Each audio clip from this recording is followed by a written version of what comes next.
শীতের আড্ডা। এখানে ঘুরতে আসছি, সূর্যটা দেখতেছে অনেক সুন্দর, তো অনেক ভালো লাগলো।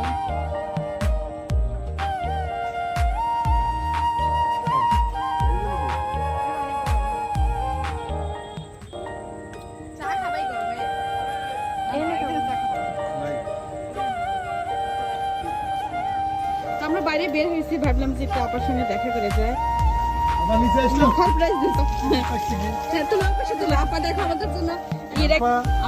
একটা পেজ আছে, অনেক ভালো পেজ, আপনাকে সাপোর্ট করবেন। রেহানা বেগম পেজের নাম। আমরা তাকে সবসময় সাপোর্ট করি, অত্যন্ত আমাদের মুরব্বী, এই জন্য তাকে আমরা বেশি বেশি সাপোর্ট করি। আর এই যে আপা আমাকে বলতেছেন তাদের সাত বাগান আস মালটা তো, তাই না? এই যে আমাকে একটা মালটা তোলার অনুমতি দিল, আমি মালটা তুলছি। কি সুন্দর মালটা। হ্যাঁ, মিষ্টি তাহলে নেবো না। আচ্ছা, ওটা একটু সারপ্রাইজ।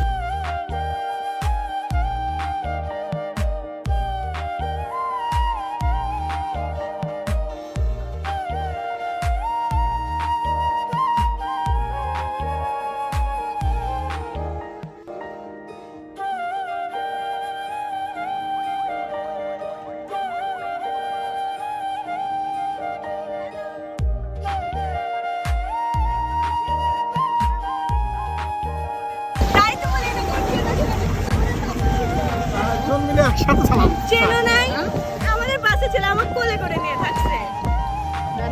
চারজন একসাথে চালান।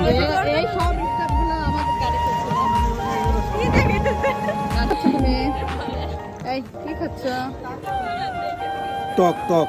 তুমি টক খুব পছন্দ করে, তাই না? ভালো লাগে। একটু গরমের সময় তো চটপটি খাবে না? একটু প্রেসারের ভাব আসতেছে। ফুচকা চটপটি খাবে না? না, তোমাদের সাথে একাতে খাবো। এই পরিমাণে টক পছন্দ করে, আর সেই দোকান থেকে টক নিচে নিয়ে টক খেলাম। আরেক বাটি নাও, না আরেক বাটি নাও। আমরা আসছি সন্তলা ব্রিজে। পানি দেখা যাচ্ছে কি? না, নদী। আমি আমার বাচ্চারা খাই না। আব্বু ছাড়া তো থাকে, এখানে ভালো। ওই যে ফ্যান আছে, ফ্যান আছে, যাও। নাও নাও।